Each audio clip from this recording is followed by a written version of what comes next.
Theodore Roosevelt.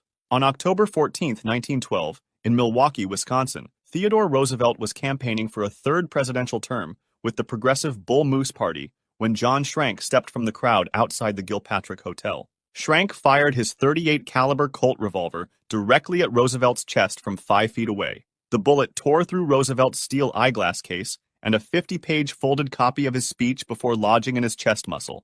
Roosevelt staggered but remained standing. An enraged mob formed around Schrank. Roosevelt stopped them from harming the assassin, shouting for the police to take him into custody. Then, bleeding through his shirt, Roosevelt insisted on giving his scheduled speech. At the Milwaukee Auditorium, Roosevelt opened with, "Friends, I shall ask you to be as quiet as possible. I don't know whether you fully understand that I have just been shot."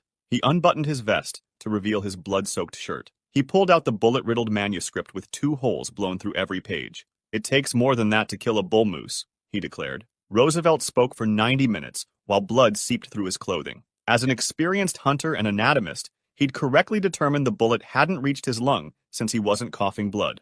Only after finishing his speech did he agree to go to the hospital. Doctors decided it was safer to leave the bullet embedded in his chest than risk surgery. It remained there for the rest of his life, aggravating his chronic rheumatoid arthritis. Schrank claimed President McKinley's ghost had visited him in a dream, ordering him to avenge McKinley's 1901 assassination by killing Roosevelt. He was found not guilty by reason of insanity and committed to Wisconsin's Central State Mental Hospital, where he died 29 years later in 1943. Roosevelt lost the election to Woodrow Wilson, but received 27% of the vote, the highest percentage of any third-party candidate in American history.